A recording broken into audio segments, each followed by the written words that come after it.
Guys, what's up, how you guys doing? Hope you guys are good. Welcome to yet another episode of Maisha Africa Real Talk. It's your girl Shiko.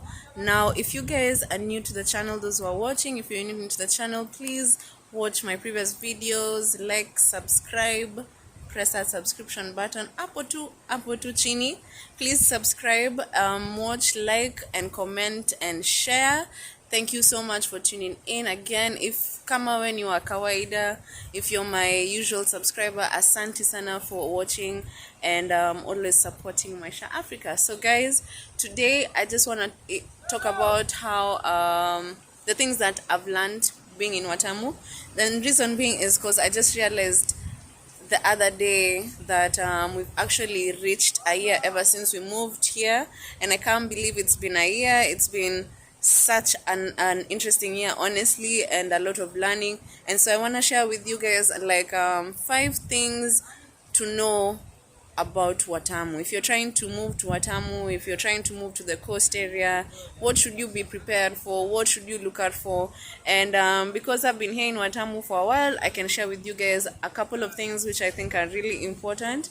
And so yeah, head on with me. I'm with my family at the beach. That's why unasikia makelele ya ocean and the wind and stuff, so don't mind that. But yeah, tag along and let's learn a bit what you should know. 5 things you should know about coming to Watamu.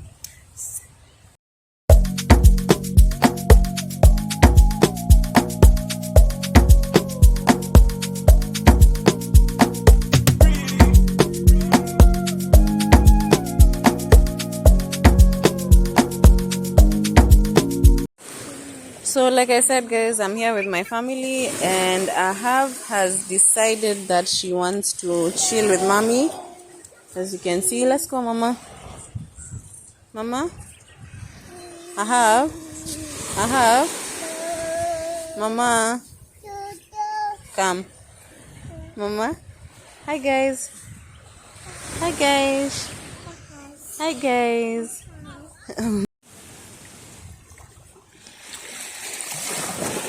So one of the things that I have gotten to learn about Watamu is that actually this was the first place where I got to see a beach.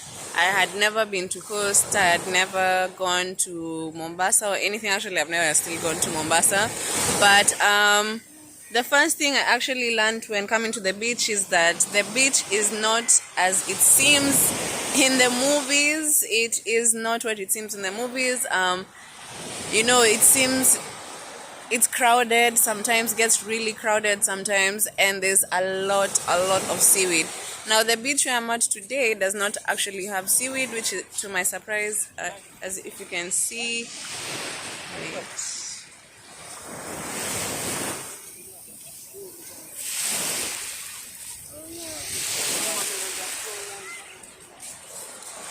Right now we are at Blue Bay Beach. So Blue Bay today doesn't have seaweed, but I am going to show you the amount of seaweed the beach can have, guys. Like, wow, I was very surprised. And so now, as in, it's crowded. It gets crowded uku so much on Sundays, because guys after church they tend to come here and just chill, because the beach is just a kawaida thing uku. So even when you see me posting, I'm at the beach, nini, it's nothing fancy. It's just being close to the ocean, and it's kawaida here because it's Watamu. Aha. Hi. Hi, mama. Hi, mommy. Hi, mommy. Hi, mommy. So someone has really adapted. Actually, when they came and she came here, she used to cry so much stepping on the sand, and now she's like having so much fun. I mean, your children can get used to it. Cindy, mama? Yes? Yeah? Mama. So as I told you guys, the beach is not what it seems in the movies. The beach can be quite messy, and as you can see, all that is just literally seaweed filling up the beach all the way to where the boats are, which is crazy because now you can't even swim here. And as you can see here, these are stalls that people put their accessories and stuff that they make. A lot of stuff are made from beads or kangas, lassos, and so now they can't even display their stuff as usual. They've had to move their stuff because the seaweed is up all the way till here. So yeah, like I told you guys, the seaweed is not as it seems like in the movies. I mean, the beach, sorry, is not as it seems in the movies. This seaweed has a lot of stuff. You can find a lot of trash here, just stuff from the ships and whatever was dropped in the ocean. That's why they say don't litter when you're at the beach. And so yeah, this is how it is, guys. So guys, also another thing about the beach is the marine parks do have laws that have to be followed. As you can see here, it is written it's an offense to fish in the marine park, destroy or damage marine creatures, stand on or anchor on corals, litter on the beach, sunbath naked or topless on the beach, enter the park without a ticket, take anything except photos. And so if you want to do anything in advance, you kind of have to speak to the Kenya Wildlife Service and just make sure that everything is on board and that you're not doing anything against the laws of the beach. We're on a little commercial break because somebody has teeth coming out, and so we have to be a bit fussy. Mama, say yes. Mama. Hi. Hi guys. Hi guys. How are you? Hi guys. Welcome. Say welcome. Hi guys. Hi mama. Hi guys. Hi guys.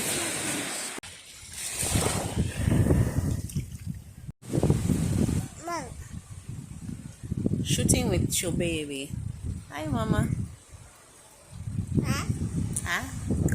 Another thing to note is you need to have money when you're moving anywhere.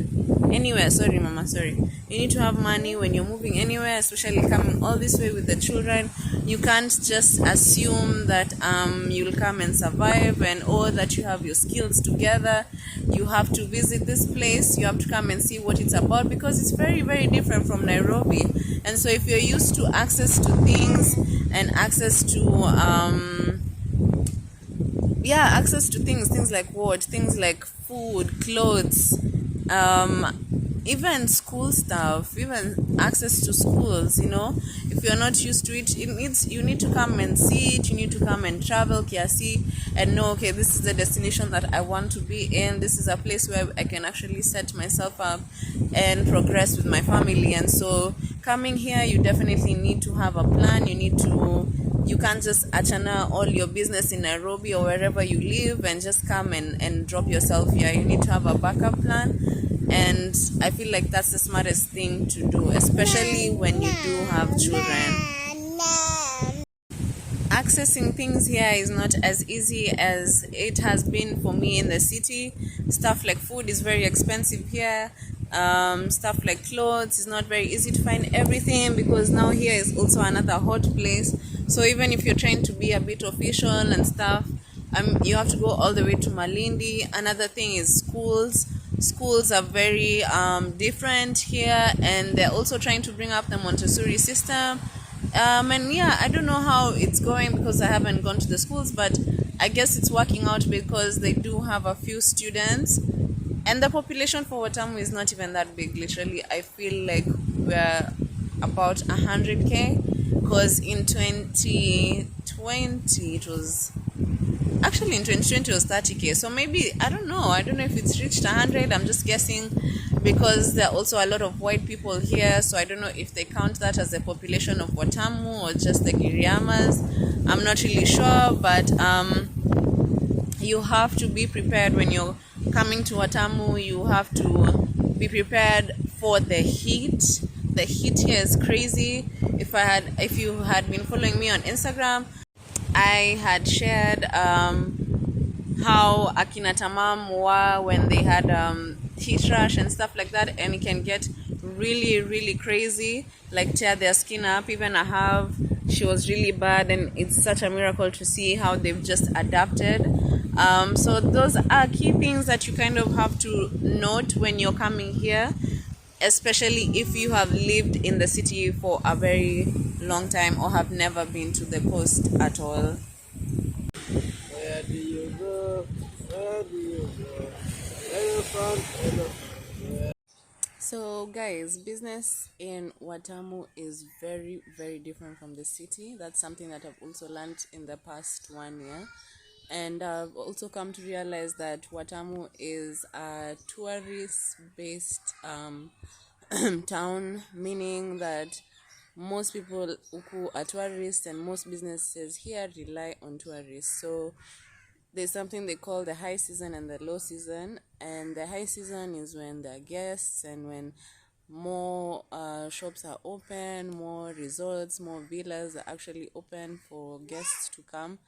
And the low season now is when there are no guests, and there are no tourists. So you find, like, in the low season, if you're trying to move here, you have to be very, very smart, like in terms of business wise. I mean, in the sense, like, what do you want to open? Is it something that can last in the high season and both in the low season, or are you just targeting a specific market? So if it's a business that you're thinking about coming to start here that can sustain you, you definitely have to come and do your research well and see what works and what doesn't. And also, maybe in the high season, you could choose something that could be in the high season and still, sorry, and still be able to make for you enough money for you to be sustainable, I mean, throughout the year. So like the high season now in Watamu is during July and until Easter, around Easter, and then now between those months it's the low season. So you have to be like very sure of what you want to do, and also come do your research, come see how people do it, to go ask questions, go to shops, find out how it really works. Because I went to some boutiques and they were like, oh, right now we're not even making sales. We've been open for like the last 2 months and we haven't made any sale. So then again, you also wonder, how do they survive? Because you have to you have to pay rent, you have to pay electricity, and so what and so forth. So yeah, that's something that you need to be very mindful of when you're moving to the coast, especially Watamu.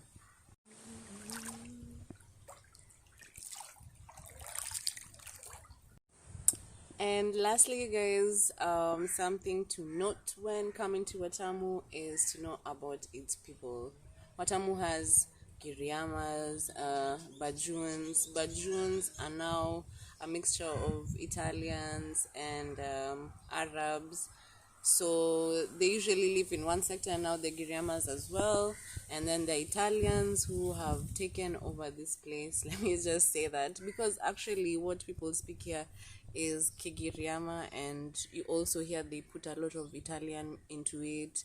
They know a lot of Italian, actually. It's like their second language. So that's something I'm also learning, which is seeming very easy, by the way. It seems very, very easy. And also, if you want, now, because I work in the tours and travel tourism sector, I want to learn languages that I'm able to converse with different people, different guests, different clients. So that's something that I've noted. Like, guys here know a lot of Italian, and they know, as in, they just don't know Kiswahili only, basically. But Kiswahili is also quite, a big language in the coast. So when you're coming here, those are things that you need to know its people. And also, like, people here are very different in the sense of, like, they have some togetherness that I find that in the city people don't have. Like, people here say hi to each other. Like, you would just be walking randomly on the road and someone says mambo, or jambo, meshindaje, and they don't know you. And at first, for me, I was so bougie. I was like, wow, these people saying hi to me and they don't know me, like, what do they want from me? But I just realized it's a way of them showing kindness and just being like, just hi, how are you? And it's not bad to ask someone how they are, even if you don't know them. Actually, sometimes I find when I've been stopped to say hi, and not necessarily they'll stop you. Someone can just be walking past you and be like Jambo, but some stop you and chat with you a bit, especially if they see like you're new, and try and get to know you, which is also a good thing because you need to know the people around you. Don't act like, oh, I don't want to talk to you because I don't have that city attitude. Here they don't have that, but you also need to be very careful who you're opening up to always, and who you trust with your stuff. Again, another thing I noticed was theft here. I've not even experienced that kind of thing, or even at you going to the market and someone pickpocketing your stuff. No, but I guess also here they're scared of that because there's a lot of witchcraft and all those things. So they're like, probably in someone's head, they're like, hey, if I touch that and then I never get to walk again, or Jay.